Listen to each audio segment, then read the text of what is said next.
perubahan ini kan agak lambat sih Pak ya, perubahan apa namanya untuk ke pendapatan gitu kan. Monggo silakan Pak Rasta, kami persilakan untuk Bapak. Silakan Pak. Ya, terima kasih. Assalamualaikum warahmatullahi wabarakatuh. Waalaikumsalam. Yang kami hormati Pak Dewi dari Dirjen Rehabilitasi Hutan dan Pak Joko. Sebagai apa tadi Pak Joko? Saya sebagai Pak, stafnya Pak Junaidi Pak, kira-kira membantu beliau Pak. Saya sebagai koordinator nasional aja Pak. Iya Pak, makasih. Ini saya juga agak sedikit kaget gitu kan. Kemarin di Ibu Desi ya namanya. Ya. Untuk ikut Zoom katanya. Ya insya Allah kata siap. Mungkin tadi udah banyak dipaparkan tentang kegiatan-kegiatan HL. Terima kasih. Mungkin saya mengingatkan juga gitu Pak. Sebenarnya saya memang dulu pernah pelatihan di ini Pak di Jampang Tengah pada tahun 1993 Pak, tentang konservasi itu.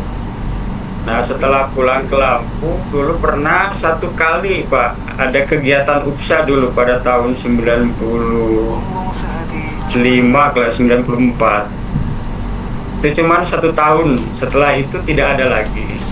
Ya, mungkin nggak apa waktu di Lampung itu. Jadi mungkin ceritanya agak panjang Pak. Jadi saya mungkin dari seorang penyuluh ya dari awal mungkin Pak sampai sekarang ini penyuluh kehutanan, cuman berganti-ganti instansi. Dulu kan mungkin ada dari apa namanya ditarik ke dinas kehutanan kabupaten gitu kan, sekarang bergabung lagi di dinas kehutanan provinsi Lampung gitu kan. Tetap saya seorang penyuluh, cuman sekarang fokus di pembinaan kelompok tani hutan. Memang karena saya mungkin dulu pernah dibekali tentang konservasi, jadi mungkin selama 20 tahun ini merasakan di lapangan itu kondisi lahan gitu kan, dari berbagai jenis kegiatan. Ada mulai dari dulu itu kan ada sebelum saya penyuluh Pak ya, penyuluh dulu kan penyuluh lapangan katanya, PLP dulu Pak. Jadi hanya menangani di daerah-daerah tanah milik aja dulu Pak. Tapi sekarang udah bergabung lagi menjadi keseluruhan gitu kan. Cuma sekarang banyak fokus di RHL gitu kan, apa di kegiatan rehabilitasi hutan dan lahan gitu kan. Terus kita membina KTH-KTH yang ada di dalam kawasan hutan lindung yang notabene udah berbasis perhutanan sosial gitu kan. Nah dari pengalaman itu banyak kegiatan yang saya ikuti tentang RHL.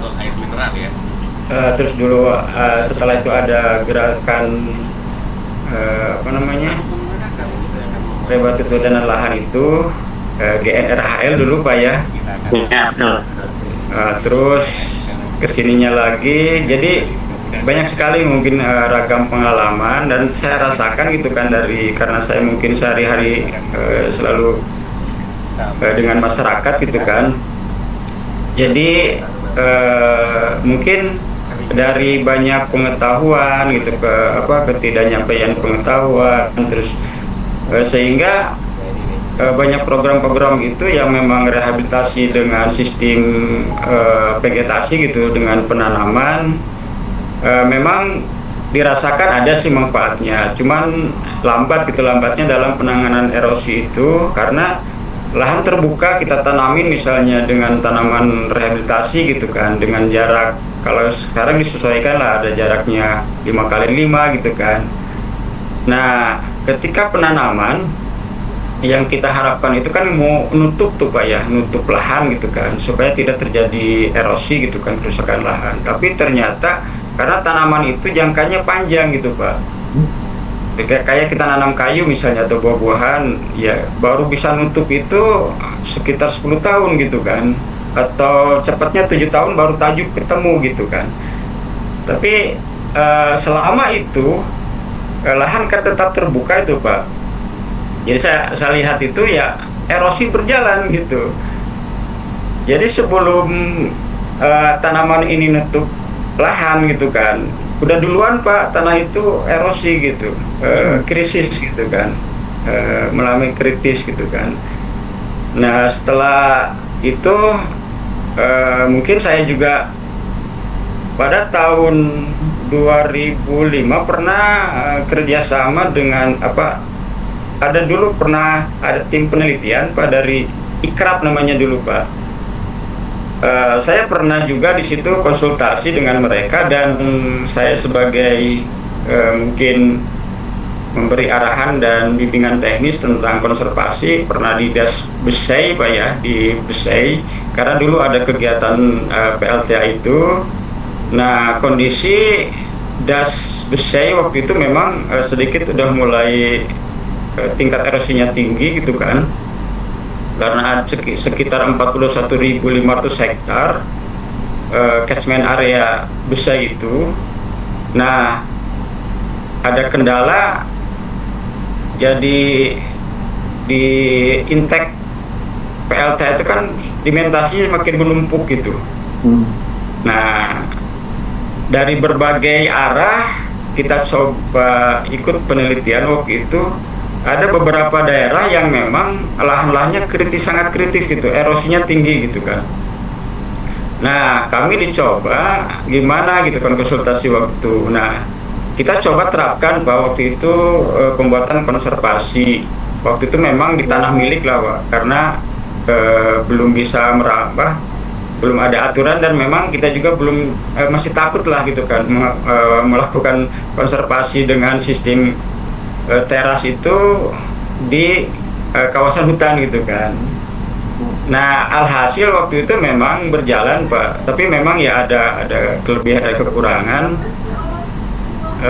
Terus mungkin harus tadi terbina secara terus menerus dan terintegrasi dengan hal-hal yang memang dibutuhkan oleh masyarakat. Pak Reza, ya? Bapak sampaikan ke kami desa mana, kecamatan di mana gitu Pak, kira-kira? Oh iya Pak. Itu memang kami berada di Lampung Barat ya, kecamatannya Pak, kita berada di Kecamatan Kebun Tebu ya, Kabupaten Lampung Barat ya. Kalau desa binaan saya itu memang ada 22 gapoktan Pak, di register 45B Bukit Rigis ya, KP Haliwa.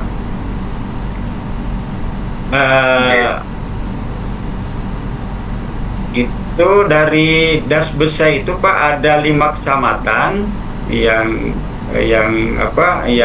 wilayah tangkapan airnya.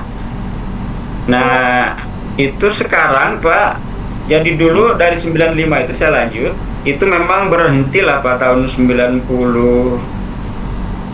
itu, mungkin cuma setahun lah waktu itu kan saya mengikuti itu kan. Nah tidak ada lagi kegiatan konservasi, hanya secara swadaya masyarakat aja mungkin ala kadarnya.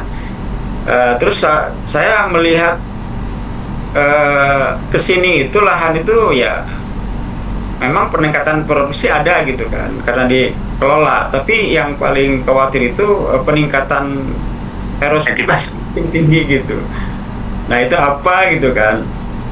Nah terus ada lagi kegiatan-kegiatan, saya pernah RHL pada tahun 2021 Pak ya, waktu itu sebelum COVID ya, itu ikut di KPH, saya menangani rehabilitasi di Desa Sidodadi, Kecamatan Pagardewa Pak, 1.500 hektar itu, tapi masih dengan sistem waktu itu dengan pengusaha Pak ya, kontrak ya, ada RHL itu waktu itu. Cuman memang khusus di dalam kawasan hutan lindung, tapi itu penanaman 400 batang itu buah-buahan. Jadi ya alhasil ada gitu kan. Cuman tetap Pak wilayah itu saya waktu itu juga sangat tertarik dan memang sangat khawatir dengan kondisi lahan di desa tersebut. Itu kondisinya sangat parah gitu kan,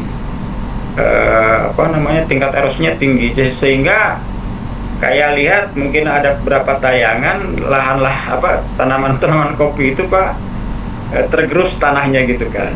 Karena sama sekali itu di daerah situ tidak ada upaya apapun konservasi itu Pak.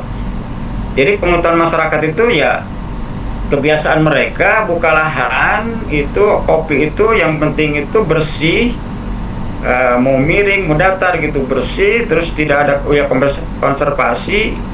Nah pengetahuan mereka sedikit sekali tentang konservasi gitu. Jadi mereka itu ya dengan tanah tererosi itu ya nggak masalah gitu bagi mereka gitu kan, karena mungkin pengetahuan belum sampai. Berapa bagi kita gitu yang mengenal tentang konservasi penjagaan tanah itu sangat prihatin gitu kan dengan kondisi seperti itu. Sekarang itu kalau mungkin Bapak ke Lampung Barat, ya mungkin ada di beberapa daerah, mungkin tidak semua, itu memang ada lahan-lahannya sangat kritis Pak. Nah sekarang itu terus itu Pak, nah saya tidak banyak berbuat apa-apa gitu kan, karena kegiatan RHL waktu itu hanya sifatnya menanam aja gitu Pak. Menanam, terus itu seperti itu pengawasan sampai tanaman itu berhasil gitu kan, sampai tumbuh gitu kan. Udah itu tidak ada upaya konservasi gitu kan.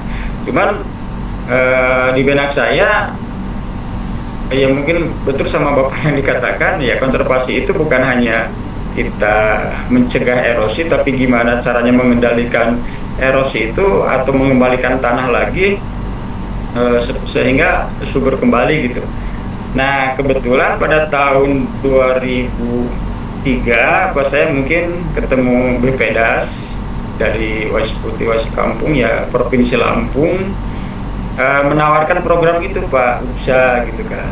Karena pernah sekali pada tahun 2002-nya itu katanya dilaksanakan di Kabupaten Tenggamus, tapi memang ada konservasi gitu. Saya diamati konservasinya kayak apa gitu kan, pembuatan teras, tapi memang waktu dia kan belum, ya mungkin kita belum sharing lah gitu kan. Jadi pembuatan teras ya apa adanya gitu kan. Nah coba saya waktu itu ditawarin gitu Pak sama itu kan masih kepala ininya kan Pak Idi, kepala BPDAS-nya Pak Idi. Nah itu gimana kalau Sumber Jaya memang saya lihat memang cocok Pak ke Sumber Jaya, itu memang lahannya banyak miring terus kritis gitu kan, lahannya udah mulai erosinya tinggi gitu kan. Saya lihat di selama ini PLTA itu kan waktu saya itu Pak sibuk dengan nguras dia lumpur gitu ya, nyedot lumpur. Itu ada berapa hektar itu sedimentasi itu udah ditumpuk gitu kan. Nah kalau memang kita mau upaya konservasi Pak, ya mungkin saya sedikit lah ada teknis tentang pembuatan teras, mungkin dulu pernah belajar, mungkin itu juga udah saya inget-inget lagi gitu Pak, udah agak lupa lah gitu kan, karena tahun 93 bayangkan aja Pak gitu, kita dulu pernah belajar itu gitu kan. Nah saya coba lagi, siap, saya pasang badan, saya coba gitu kan, karena saya pengalaman pernah ikut ikrar gitu membuat teras juga. Terus saya secara pribadi mungkin ada sekitar lahan 2 hektaran Pak, saya teras tahun 2010 sampai saat ini. Saya rasakan ya mungkin ini secara pribadi lah, karena saya juga sangat tertarik itu dengan teras itu, karena selama 10 tahun ini Pak, tahun 2015 tahun lah saya rasakan, saya nyoba sendiri waktu itu. Karena apa, kemana saya harus melemparkan pengetahuan saya gitu kan. Karena kan gini Pak, kalau berbicara dengan masyarakat, kalau udah mulai kegiatan teras Pak, ya satu dia selalu memandangnya anggaran, kedua memang pengetahuan, kedua tenaga Pak. Jadi kalau saya ajak dulu, ayo kita buat konservasi, kalau udah terbentur dana, biaya udah Pak tinggal gitu. Akhirnya sulit gitu kan dengan masyarakat itu yang pingin konservasi secara sinambung. Nah saya coba waktu itu nyoba sendiri Pak, memang agak lumayan waktu itu Pak biayanya, sampai habis banyak lah saya secara uang pribadi 2 hektar saya teras Pak. Saya buat teras bambu semua gitu kan. Itu dari awal Pak. Dari awal saya mulai dari pola tanamnya gitu, buat teras, kontur semua gitu kan. Barulah saya setelah 1 tahun nanam, 2 tahun, ketiga tahunnya saya baru mulai neras gitu Pak. Nah, saya rasakan amati terus gitu kan. Jadi semakin kesini pas saya rasakan memang kesuburannya semakin semakin gitu apa Ya. tetap malah sekarang lebih subur lagi dibanding yang dulu gitu kan, karena ya tadi itu tidak ada gerakan erosi, mungkin ada pun sedikit. Kedua, mungkin yang saya ceritakan di channel saya di YouTube itu kan semakin numpuk gitu, yang namanya sersa itu semakin menambah kesuburan tanah. Nah itu mungkin saya tertariknya dengan itu dan saya bersemangat di situ, pingin menyebarkan itu gitu kan. Nah kebetulan pas ada BPDAS itu untuk saya sebagai pendampingnya, saya coba gitu kan, karena saya juga pingin jangan sampai ini kondisi tanah semakin lama ini semakin kritisnya gitu kan, lahan kritis semakin banyak gitu, minimal kita mencegah. Nah kami coba itu Pak seperti itu, baru itu juga mungkin karena RHL-nya waktu itu kan UPSA-nya kan 10 hektar Pak. 10 hektar, terus baru ada anggaran untuk pembuatan terasnya itu hanya waktu itu targetnya 2 hektar Pak, rencananya 2 hektar, cuman karena mungkin waktu itu kami pelaksanaannya di akhir anggaran, karena hanya ada waktu 2 bulan Pak waktu itu, karena pengalaman pertama gitu saya. Nah saya waktu itu mulai dari bulan Oktober Pak ya 2023 itu cobalah saya mulai gitu kan dengan pembuatan kontur dulu gitu, pembinaan dulu masyarakat, pembuatan kontur, langsung pembuatan teras dan SPA gitu kan, selama 1 bulan itu hanya target dari 2 hektar itu kita tercapai 1,5 hektar gitu kan, karena mungkin waktu dan kondisi waktu itu sangat, waktu itu kemarau Pak, masih kemarau, jadi kondisi tanah keras gitu kan. Jadi kondisi tanah yang udah kritis itu kalau musim kemarau itu sangat keras Pak, terus kalau hujan itu kan erosinya cepat gitu kan. Nah itu saya coba gitu kan dengan teman-teman anggota KTH gitu ya.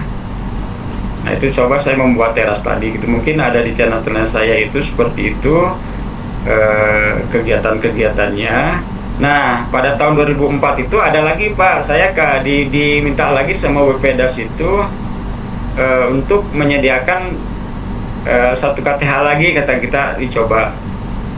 Nah itu juga berjalan lah dengan baik Pak, cuman memang karena kondisi ya masyarakat itu, kondisi lahan itu tentu pembuatan UPSA itu memang ada kendala-kendala gitu yang mungkin perlu kami perbaiki, terutama kendalanya adalah satu pengetahuan masyarakat, kedua memang kondisi-kondisi masyarakat gitu kan, terus kondisi alam, dan itu juga kalau antusias masyarakat saya lihat bagus Pak gitu kan. Nah cuman itu tadi Pak, catatan kami mungkin untuk penerapan UPSA dan secara teknis yang memang baik, yang tepat itu kan, dengan menggunakan pembuatan kontur awal dulu gitu kan. Nah yang menjadi kendala kami itu ternyata di kebun-kebun milik kelompok tani gitu kan, itu memang udah ada tanamannya Pak, terutama untuk Lampung Barat. Kami di Lampung Barat ini khususnya masyarakat kan budidaya kopi gitu Pak.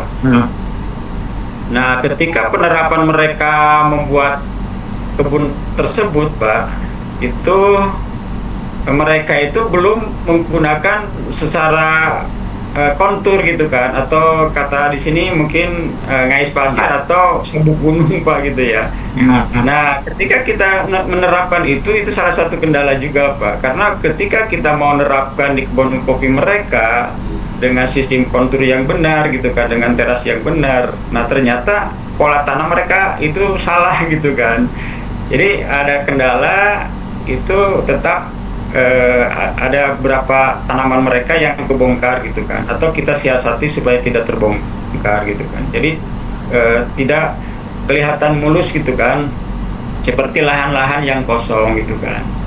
Nah itu mungkin Pak. Jadi kalau bagi saya Pak, memang kalau kita diintegrasikan antara pola-pola yang mungkin sekarang di UPSA itu ada kegiatan konservasinya, ada untuk peningkatan ekonominya, untuk tanaman punannya, itu mungkin yang selama ini dirasakan masyarakat ada gitu Pak ya, untuk pencegahan erosinya, untuk peningkatan ekonominya. Cuman sedikit lagi kemarin itu saya tawarkan ini Pak, karena gini, kalau kita membuat teras, memang apalagi teras bangku Pak, teras yang lengkap itu harus ada bidang olahnya, ada SPA-nya, ada apa namanya, ada tanaman penguat teras gitu kan, terutama rumput gitu kan. Nah, ketika kita nanam rumput, kalau itu rumputnya tidak dimanfaatkan, kadang-kadang jadi masalah juga di kebun itu Pak. Tapi kalau memang terintegrasikan dengan peternakan, misalnya kita siapkan, atau masyarakat yang punya kambing gitu kan.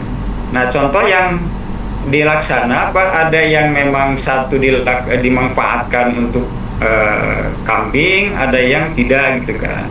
Nah kalau yang dimanfaatkan untuk itu bermanfaat sekali gitu Pak ya. Tanaman penguat terasnya rumput lah, kita ada dua yang di sana itu di Laksana Jaya itu, yang di Kecamatan Sumberjaya itu di bibir-bibir terasnya kita tanamin rumput odot dengan sataria Pak, sataria. Nah itu tadi Pak, bisa untuk meningkatkan manfaat gitu kan, kegiatan masyarakat dengan menanam rumput itu bisa untuk ternak. Nah tapi ya selama ini Pak, mereka tidak peduli dengan rumput. Kenapa? Kalau ada rumput, kebiasaan di masyarakat di kita ini Pak, di Lampung Barat khususnya, jadi udah penggunaan pestisidanya Pak, herbisida tinggi Pak. Jadi kalau ada rumput itu udah Pak, disemprot terus gitu kan. Itulah yang menjadi kendala, yang menjadi salah satu penyebab mungkin Pak, lahan terbuka dengan tidak ada rumput. Kebun-kebun itu sangat sangat terbuka gitu Pak ya. Walaupun memang udah ada tanaman-tanaman yang di RHL khusus Pak, yang kan kita ada kewajiban Pak, kewajiban untuk salah satu kewajiban yang oleh masyarakat pengelola kawasan hutan lindung, atau sekarang PS Pak ya, perhutanan sosial, atau dulu HKM namanya. Mereka diwajibkan waktu itu, dulu saya juga membina mereka itu, ya 400 batang itu minimal Pak, harus ada tanaman tajuk tinggi gitu kan, baik buah-buahan maupun kayu-kayuan. Nah jadi itu udah sebenarnya udah menunjang mereka gitu kan, untuk kegiatan itu gitu kan. Tapi karena secara swadaya itu memang lambat laun Pak gitu kan, tidak secepat yang kita bayangkan. Penanaman 400 batang itu oleh mereka itu langsung ketika dapat izin HKM mereka gerak gitu kan, tapi ternyata lambat laun gitu kan, sekemampuan dia gitu kan. Nah hal itu mungkin menjadi catatan-catatan kami di lapangan ya, untuk membina masyarakat itu mengenai konservasi itu saya lihat Pak, memang ya sangat minim Pak, sangat minim sekali kegiatan rehabilitasi bentuk bangunan tadi Pak. Ya mungkin kalau dulu ada kegiatan-kegiatan yang dilaksanakan oleh BPDAS itu adalah gali plak itu pada gitu kan, cuman kan terbatas Pak. Setiap ada kegiatan proyek aja gitu kan, baru ada gitu kan, itu masyarakat enggan gitu kan, malahan kalau mengeluarkan biaya sendiri gitu, untuk padahal kan kalau secara manfaat, iya kalau kita jalankan itu dengan kesadaran gitu Pak, sangat. Tapi masyarakat itu sulit Pak, apalagi mau mengeluarkan bajis itu uang untuk mereka mau membuat sekatan gitu kan, membuat itu kan yang mereka tuh kayaknya nggak ada manfaatnya gitu kan, karena malah biayanya banyak gitu kan. Padahal secara mungkin konservasi, pencegahan tanaman, tanah gitu kan, ini sangat bermanfaat gitu kan. Nah itu Pak, mungkin kendala-kendala kami di lapangan itu ya, mungkin satu, masyarakat itu dalam pengetahuan tentang konservasi memang itu belum semua memahami. Kedua, memang banyak kendala itu biaya dan tenaga. Terus salah satu lagi mungkin kita terapkan secara khusus konservasi sipil teknis, pembuatan teras bangku Pak. Memang ada kendala itu tadi, di kebun mereka udah ada tanaman yang tidak teratur gitu kan. Nah, coba kami ada solusi lain Pak, mungkin selain teras bangku. Untuk hal-hal tersebut kita coba sekarang itu dengan BPDAS, kita coba Pak, kita nanti terapkan teras individu, terus teras kebun dan rorak Pak. Jadi mensiasati yang lahan-lahannya memang dia takut terganggu tanaman kopinya gitu kan. Kalau kita buat teras kan kebongkar tuh Pak, kita siasati dengan membuat rorak Pak. Ya, rorak. Jadi gimana pun adalah walaupun itu memang tidak sebagus teras bangku gitu kan, tapi minimal kita udah bisa mencegah gerakan-gerakan aliran permukaan gitu kan. Jadi mungkin gimana caranya kami mencoba untuk seminimal mungkin ada pencegahan lah di kebun itu Pak.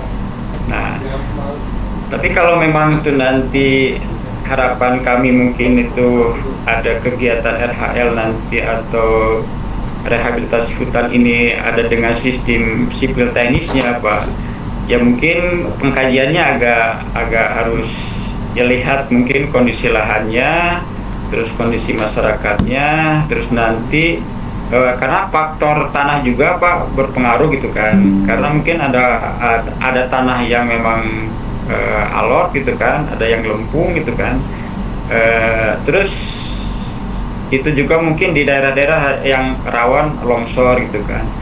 Nah kebetulan BPDAS itu Pak sampai tahun 2005 ini memang udah, kalau nggak salah udah 4 unit gitu kan, 5 kalau nggak salah ya, di Tenggamus, Waikanan, terus Tenggamus ada 2, Lampung Barat 2 gitu kan. Jadi udah 5 ya kalau nggak salah, 5 unit gitu kan. Nah ini memang mohon maaf Pak Rasna, ya. Mohon maaf interupsi. Bapak bisa nggak memberikan penjelasan kepada kita Pak, kira-kira kondisi masyarakat seperti apa aja, kondisi lahannya, supaya kami agak memahami miring atau kritis atau masyarakatnya seperti apa. Dan Bapak bagaimana proses menyadarkan masyarakat itu seperti apa Pak? Sedikit aja cerita mengenai itu Pak. Iya Pak. Mungkin untuk kita penerapan pertama Pak ya, pengalaman ini dulu mungkin ya. Penerapan pertama itu kami di UPSA yang pertama itu yang kami tangani itu adalah di Laksana Jaya Pak. Laksana Jaya itu luasnya 10 hektar. Nah target kita waktu itu untuk teras bangkunya itu 2 hektar. Untuk SPA-nya itu nggak salah itu 6 unit ya. Terus, nah memang betul Pak. Jadi kami coba konsultasi dengan masyarakat, dengan ya kita coba penyuluhan dulu gitu kan, menyadarkan mereka. Nah gimana ya kita coba gitu kan, karena memang awam sekali gitu kan tentang penanganan konservasi gitu kan. Kita coba dengan mengumpulkan mereka, terus kita memberi pemahaman, kita coba praktek Pak, terus langsung gitu kan. Nah memang ada yang tanggapnya cepat gitu Pak, ya memang ada yang memang itulah masyarakat Pak. Nah ada yang memang semangat gitu kan. Nah terus ada yang biasa-biasa aja gitu kan, karena memang mungkin awam bagi mereka gitu Pak. Padahal lahan mereka itu udah sangat kritis Pak gitu. Udah kopi pun udah kelihatan akar-akarnya itu gitu kan saking apa hilang tanahnya itu Pak. Nah mungkin yang di video itu Pak Darman itu, nah dia eh, cepat tanggap gitu kan. Jadi saya sangat prihatin benar Pak, wilayah itu sebenarnya luas Pak wilayahnya itu kan. Cuman karena keterbatasan waktu itu proyek, yaitu cuman contoh aja gitu kan. Mudah-mudahan yang lain. Tapi dengan ada kegiatan itu, ya mungkin minimal Pak masyarakat paham. Kedua memang udah ada yang mulai gitu kan. Terus sudah mulai ya pembuatan rorak gitu kan. Cuman kalau teras bangku kayaknya berat Pak, masih belum karena mungkin pikir mereka biaya dan tenaganya banyak gitu kan. Jadi minimal aja mungkin udah rorak-rorak itu udah mulai Pak. Jadi saya lihat sekitar-sekitar itu udah mulai ada yang pemahaman itu mungkin apa target kita Pak. Jadi untuk pemahaman mereka gitu. Nah terus yang kedua Pak di Sidomamur, Sidomamur mungkin udah saya nyebar video Pak. Ya mungkin saya udah sebarkan ke anggota-anggota gitu kan. Coba tonton channel saya mungkin gimana sih pembuatan teras gitu kan. Nah waktu itu belum apa-apa mereka udah ada yang buat Pak. Cuman tadi itu Pak karena pengetahuan teknisnya belum tahu gitu kan, salah gitu kan. Nah kita perbaikin lagi gitu kan. Hati-hati ambisi masyarakat udah mulai ada gitu Pak. Arti kata dengan channel saya membuat apa namanya semacam video pembuatan konservasi ya mungkin karena disesuaikan dengan lahan kopi lah mungkin lahan. Kalau lahan terbuka itu gampang Pak gitu ya. Kalau bagi saya itu yang terbuka itu mungkin tidak ada apa-apa itu paling cepat lah. Tapi kalau mensiasati yang memang udah ada tanaman kopinya ini Pak yang agak-agak sedikit agak hambatan bagi saya gitu kan untuk pembuatan teras bambu. Gitu Pak. Ya.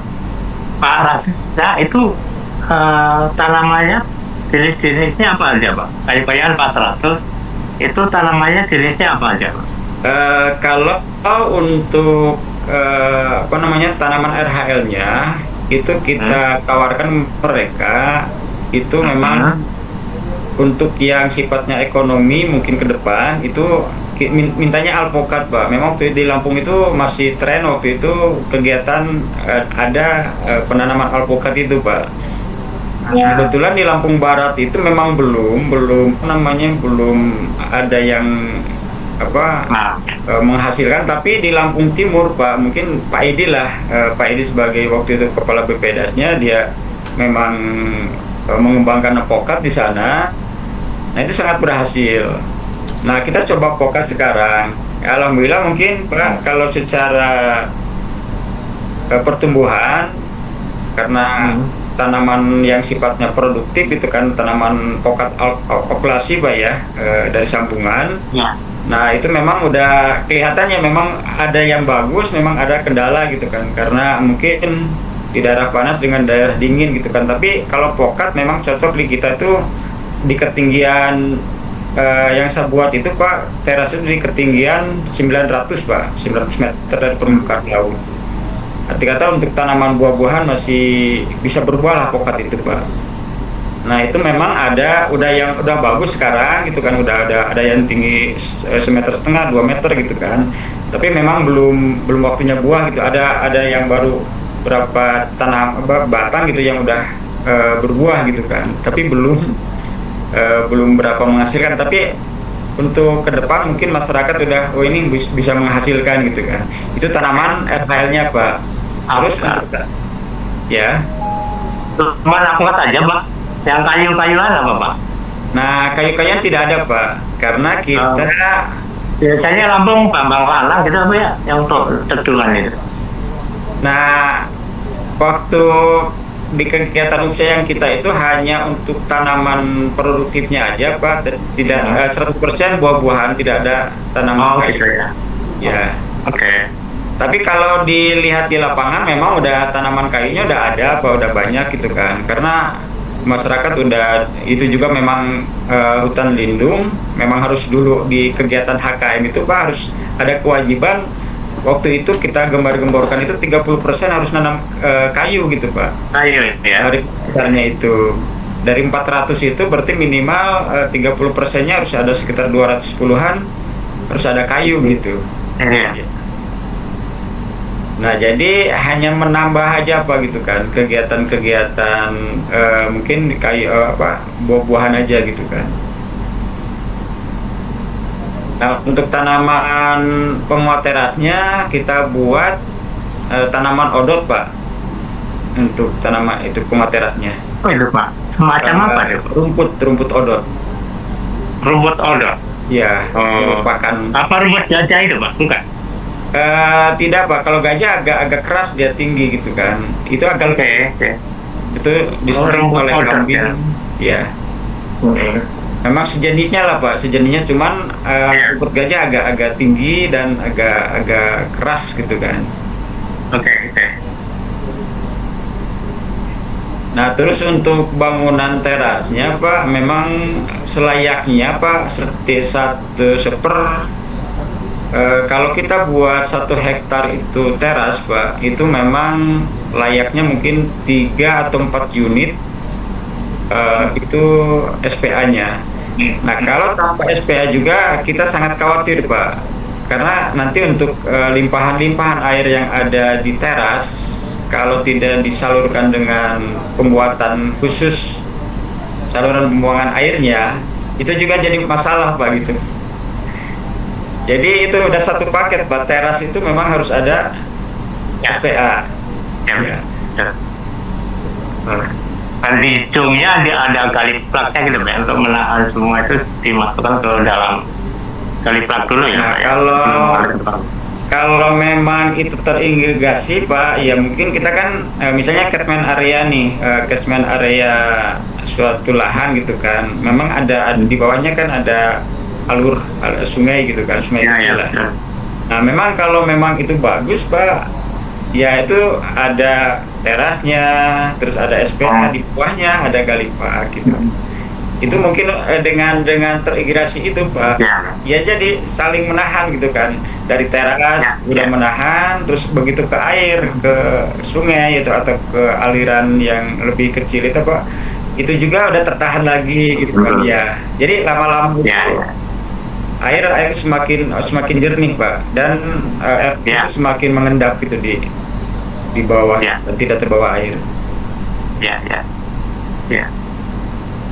Baik, kalau mohon maaf ini, kalau ketika mau hitung-hitung ya, sebenarnya biaya membuat teras itu menurut praktek yang Pak Resna pernah alami itu kira-kira berapa, Pak? Artinya per meter atau berapa itu satuannya?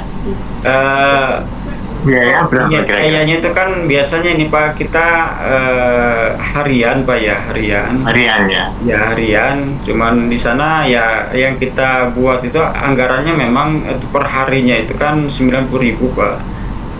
Jadi kalau kalau itu adalah lahan milik masyarakat sendiri, apakah mereka juga masih minta upah gitu, Pak? Kalau lahan sendiri enggak, Pak, tapi kalau yang kemarin gitu yang ada kegiatan di UPSA, karena di UPSA itu kan ada biayanya. Nah, itu sebenarnya kan kalau kita lihat di tabel yang kita buat, Pak, memang kalau pembuatan teras bangku itu memang agak sedikit lumayan, Pak, tergantung pada kemiringan lahan. Ya. Itu kalau kita hariannya itu memang agak banyak, Pak. Cuman kemarin itu karena kita memang tidak hanya seberapa persennya gitu, Pak, ya, dari anggaran yang dibuat BPDAS itu hanya dari 10 hektar berarti hanya 2 hektar, Pak, ya. 2 hektar itu berarti hanya 80%-nya itu hanya 20%-nya gitu, Pak. 20%-nya teras gitu kan. Nah, anggaran juga memang agak, kalau kita melihat ya memang tidak semaksimal lah gitu kan.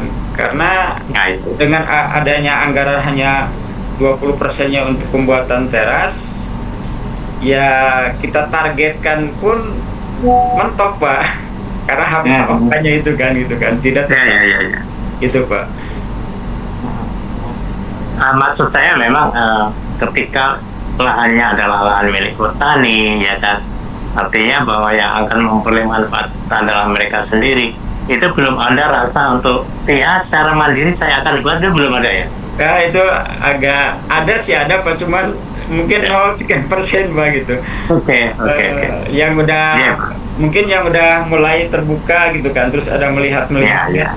melihat oh ini hasilnya bagus gitu kan. Mungkin ada berapa Pak, di tempat saya juga ada berapa orang gitu, Iya. tapi udah menerapkan Sudah, secara Pak. mandiri. Nah cuman Iya. kita bantuannya ini Pak, ketika mereka buat harus kita dampingi, karena mereka tuh yang penting itu buat teras gitu kan. Iya. Teknisnya itu kalau pembuatan teras salah, miring, itu udah resiko juga Pak gitu. Makanya ketika paling itu aja Pak, kalau kami kalau nanti saya juga akan bergeraknya itu di penyuluhan-penyuluhan di luar kawasan, itu memang kita menganjurkan mereka, cuman tetap harus didampingin Pak. Nah, iya, benar. Pembuatannya itu jangan sampai salah gitu kan. Salah teknis. Ya, salah teknisnya itu malah bukan mencegah erosi, malah memperbesar erosi Pak. Bererosi. Baik. Iya Pak. Paham. Nah, masih ada yang harus disampaikan lagi Pak Resta, monggo aja kalau mau ngasih, silakan Pak. Ya mungkin kami ya kalau dari pusat, dari Dirjen itu memang ya ada ya pingin membuat kegiatan-kegiatan seperti ini lagi mungkin Pak, atau nanti menambah anggaran, memperluas lah mungkin. Ya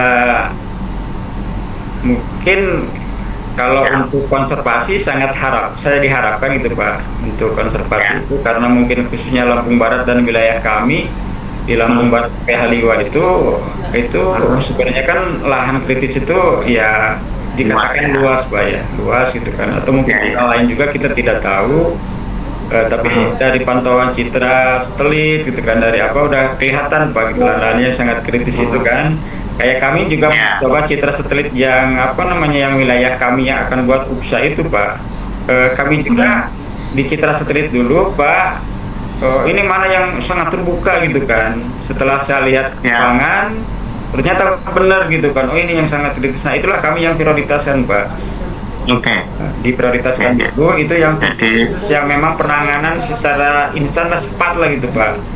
Karena kalau lahan kritis ini kalau kita biarkan kan terus ya akan berterus gitu kan. Tapi begitu kami lihat dengan citra itu, oh ini jadi tidak kami tentukan, oh Pak harus Bapak dulu, Bapak ini enggak gitu kan. Karena kita keterbatasan itu hanya 1 hektar, 2 hektar. Saya coba dulu dengan citra satelit, oh ini kok punya lahan Bapak ini sangat kritis. Nah itu yang didulukan Pak, gitu. Baik. Nah itu mungkin saya kalau dari dinas pertanian begitu ada upaya yang sama dengan kita nggak melakukan konservasinya itu ada nggak Pak? Soal lagi ada. Saya belum ini Pak, dari perkebunan ada kayak Pak, di perkebunan mungkin kami karena belum ada seri. Ada mungkin ada. Terus pertanian juga ada Pak, kayak pengolahan sama titik koma kadang-kadang agak susah. Pengolahan lahan kalau di pertanian kan biasanya di sayur mayur Pak. Ya. Nah dia udah ngebentuk lah gitu kan pola tanamnya gitu kan. Cuman kadang-kadang ada yang memang benar secara kontur gitu kan. Ada yang kita juga mungkin bisa perhatikan, ada yang benar ada yang tidak juga gitu Pak. Ya. Baik Bapak. Citra satelitnya dari mana Bro? Saya coba dari Google Pak. Dari Google. Google Earth kita coba. Download gitu kan dengan ada sistemnya gitu kan, saya coba Pak. Baik. Masih ada yang ingin disampaikan lagi terkait dengan misalnya pendapat diukur gitu ya. Itu pendapatan mereka gitu, belum ada suatu evaluasi terhadap misalkan berapa manfaatnya sih KPA yang dibangun, atau khususnya di Mudo yang Bapak bangun sendiri 2 hektar itu, kira-kira pernah hitung-hitungan mengenai ini menghasilkan segini itu gitu pernah? Mungkin karena ini baru kegiatan yang binaan sekarang kan baru 1 tahun Pak ya. Baru 1 tahun dan kedua tahun lagi tuh Pak. Jadi mungkin secara hitungan ekonomi itu mungkin masih standar aja Pak yang sebelumnya gitu kan. Karena mungkin perubahan ini kan agak lambat sih Pak ya, perubahan apa namanya untuk ke pendapatan gitu kan. Iya. Tapi saya optimis itu Pak, karena juga saya mengalami gitu kan. Mungkin kalau teras itu kan akan dirasakan manfaat kesuburan tanah itu memang udah di atas 3 tahun ke atas lah itu Pak. Oke. Mungkin kita setelah 3 tahun, 4 tahun mungkin ada evaluasi untuk peningkatan ekonominya atau nanti harus kesuburan tanahnya gitu kan.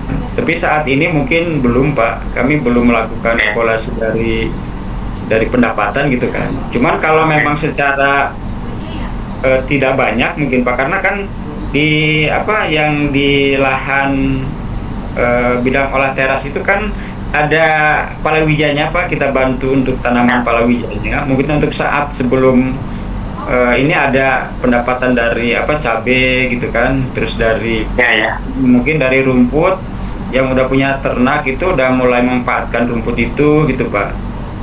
Nah kalau itu aja mungkin dari untuk yang tanaman kopinya mungkin ya 2 tahun 3 tahun itu setelah kembali lagi itu Pak ya, evaluasinya mungkin itu seperti itu Pak. Ya, baik. Kalau masih ada, kalau enggak kita ke diskusi barangkali Pak Resta. Ya, mungkin itu aja Pak yang saya sampaikan. Mungkin terima kasih. Cuman video-videonya nggak ada ya? Atau sudah di mana? Video-video Bapak kegiatannya di YouTube itu Pak mungkin. Di YouTube ya? Ya di YouTube ada video-video. Di sini juga ada, cuman ya masih potong-sepotong gitu kan kalau yang belum diedit gitu ya. Ya mungkin di itu Pak di video saya mungkin ada ada beberapa channel mungkin di situ kegiatan-kegiatan konservasi. Itu aja mungkin yang bisa saya sampaikan, dan mohon maaf itulah mungkin kekurangan saya juga masih banyak Pak. Ini baru kita juga mungkin kegiatan konservasi itu baru mulai lagi bagi saya gitu Pak, karena lama sekali gitu Pak tidak ada kegiatan ini. Ya. Masih banyak. Baik, Bapak sekalian, kalau gitu kami mohon izin Pak Resta untuk diskus selanjutnya, monggo silakan.